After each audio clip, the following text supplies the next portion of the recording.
ಕರ್ನಾಟಕ ರಾಜ್ಯ ರಸ್ತೆ ಸಾರಿಗೆ 4 ನಿಗಮಗಳ ಸಂಘಟನೆಗಳ ಒಕ್ಕೂಟದ ವತಿಯಿಂದ ರಾಜ್ಯ ಸರ್ಕಾರ ಚುನಾವಣಾ ಪೂರ್ವ ಸಾರಿಗೆ ನೌಕರರಿಗೆ ನೀಡಿರುವ ಪ್ರಣಾಳಿಕೆ ಭರವಸೆ ಈಡೇರಿಸದೆ ಹಾಗೂ ಇತರೆ ಸಮಸ್ಯೆಗಳನ್ನು ಬಗೆಹರಿಸಲು ಅನುಸರಿಸುತ್ತಿರುವ ವಿಳಂಬ ನೀತಿಯನ್ನು ಖಂಡಿಸಿ ದಿನಾಂಕ 8-4-2026ರಿಂದ ಚಿತ್ರದುರ್ಗದಿಂದ ಪಾದಯಾತ್ರೆ ಜಾಥಾ ಹೊರಟು ದಿನಾಂಕ 21-4-2026ರಂದು ಬೆಂಗಳೂರಿಗೆ ತಲುಪಿ ಫ್ರೀಡಂ ಪಾರ್ಕ್ನಲ್ಲಿ ಅನಿರ್ದಿಷ್ಟಾವಧಿ ಉಪವಾಸ ಸತ್ಯಾಗ್ರಹವನ್ನು ಹಮ್ಮಿಕೊಳ್ಳಲಾಗುವುದು ಎಂದು ಒಕ್ಕೂಟದ ಅಧ್ಯಕ್ಷರಾದ ಚಂದ್ರಶೇಖರ್ ತಿಳಿಸಿದರು. ನನ್ನ ಹೆಸರು ಚಂದ್ರಶೇಖರ್, ಕರ್ನಾಟಕ ರಾಜ್ಯ ರಸ್ತೆ ಸಾರಿಗೆ ನೌಕರರ ಕೂಟದ ರಾಜ್ಯಾಧ್ಯಕ್ಷ. ಸಾರಿಗೆ ನೌಕರರಿಗೆ ಏನು ಸರ್ಕಾರ ಚುನಾವಣಾ ಪೂರ್ವ ಸರ್ಕಾರಿ ನೌಕರರಿಗಿರುವ ಸರಿಸಮಾನ ವೇತನವನ್ನ ನೀಡ್ತೀವಿ ಮತ್ತು ಅವ್ರಿಗೆ ಇರುವ ಸೌಲಭ್ಯಗಳನ್ನ ನೀಡ್ತೀವಿ ಅಂತ ಪ್ರಣಾಳಿಕೆ ಭರವಸೆಯನ್ನ ನೀಡಿದ್ರು. 3 ವರ್ಷದಿಂದ ನಾವು ಸಮಾಧಾನದಿಂದ ಕಾಯುತ್ತಾ ಸರ್ಕಾರಕ್ಕೆ ಅಭಿನಂದನೆಗಳ ಕಾರ್ಯಕ್ರಮಗಳನ್ನ ಮಾಡುತ್ತಾ ಮನವಿ ಪತ್ರಗಳನ್ನ ಸಲ್ಲಿಸುತ್ತಾ ಅವ್ರಿಗೆ ಕಾಯ್ತಾ ಕೂತಿದ್ವಿ. ಆದ್ರೆ ಸರ್ಕಾರ ನಮ್ಮ ಬೇಡಿಕೆಗಳನ್ನ ಈಡೇರಿಸುವ ನಿಟ್ಟಿನಲ್ಲಿ ಯಾವುದೇ ಕ್ರಮಗಳನ್ನ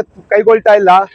ನಮ್ಗೆ ಸರ್ಕಾರ ಏನು ಪ್ರಣಾಳಿಕೆಯಲ್ಲಿ ಕೊಟ್ಟಿದೆ ಚುನಾವಣಾ ಪೂರ್ವ, ಅದರಂತೆ ಸಾರಿಗೆ ನೌಕರರಿಗೂ ಸರ್ಕಾರಿ ನೌಕರರಿಗಿರುವ ಸರಿಸಮಾನ ವೇತನವನ್ನ ನೀಡಬೇಕು ಮತ್ತು 2020ರಿಂದ ಏನು ವೇತನ ಪರಿಷ್ಕರಣೆ ಮಾಡಬೇಕಾಗಿತ್ತು ಅದನ್ನ 2023ರಲ್ಲಿ ಮಾಡಿ 38 ತಿಂಗಳ ವೇತನದ ಹಿಂಬಾಕಿಯನ್ನ ಕೊಡಬೇಕಾಗಿತ್ತು. ಈಗ ಸರ್ಕಾರ ಏನು ಚೌಕಾಸಿ ಪದ್ಧತಿಯಲ್ಲಿ 14 ತಿಂಗಳು ಕೊಡ್ತೀವಿ, ನಂತರ ಈಗ 26 ತಿಂಗಳು ಕೊಡ್ತೀನಿ ಅಂತ ಹೇಳ್ತಾ ಇದ್ದಾರೆ. ಅದನ್ನೆಲ್ಲ ನಾವು ಕೇಳಲ್ಲ ಸಮಯ. ಯಾಕಂದ್ರೆ ಕೋವಿಡ್ ಸಮಯದಲ್ಲಿ ಸರ್ಕಾರದ ಎಲ್ಲಾ ಇಲಾಖೆಗಳಿಗೂ ನೀವು ರಜೆಗಳನ್ನ ಕೊಟ್ಟಿದ್ದೀರಾ, ಕುಂಚಿ ಸಂಬಳ ಕೊಟ್ಟಿದ್ದೀರಾ. ಪೊಲೀಸು, ಆರೋಗ್ಯ, ಸಾರಿಗೆ ಮತ್ತು ಇತರ ಎಸೆನ್ಷಿಯಲ್ ಸರ್ವಿಸ್ ಅವ್ರು ಮಾತ್ರ ನೀವು ದುಡಿಸ್ಕೊಂಡಿದ್ದೀರಾ. ಅದರಂತೆ ನಾವು ಎಸೆನ್ಷಿಯಲ್ ಸರ್ವಿಸ್ ಆಗಿರೋದ್ರಿಂದ ದಯವಿಟ್ಟು ಕೊಟ್ಟಿರುವಂತ ಸಂವಿಧಾನಬದ್ಧ ಹಕ್ಕುಗಳನ್ನ ನಾವು ಕೇಳ್ತಾ ಇದ್ದೀವಿ. ಹೋರಾಟ ಮಾಡೋದು ನಮ್ಮ ಹಕ್ಕು. ನಮ್ಗೆ ಅನ್ಯಾಯ ಆದಾಗ ನಾವೇನು ಬಸ್ ನಿಲ್ಲಿಸ್ತಾ ಇಲ್ಲ, ಸಾರಿಗೆ ಸಂಸ್ಥೆಗಳಿಗೆ ನಷ್ಟ ಉಂಟು ಮಾಡ್ತಾ ಇಲ್ಲ, ಸಾರ್ವಜನಿಕರಿಗೆ ತೊಂದರೆ ಮಾಡದಿರೋ ರೀತಿಯಲ್ಲಿ ನಮ್ಮನ್ನ ನಾವು ದಂಡಿಸ್ಕೊಂಡು ಅಂತ ಏನು ಅನಿರ್ದಿಷ್ಟಾವಧಿ ಉಪವಾಸ ಸತ್ಯಾಗ್ರಹಗಳನ್ನ ಕೇಳ್ತಾ ಇದ್ದೀವಿ. ಅದಕ್ಕೆ ಸರ್ಕಾರಗಳು ಪ್ರಾಮುಖ್ಯತೆಯನ್ನು ಕೊಟ್ಟು ನಮ್ಮ ಶಾಂತಿಯುತ ಹೋರಾಟಕ್ಕೆ ಏನು ಕೇಳಿದೀವಿ ನಾವು,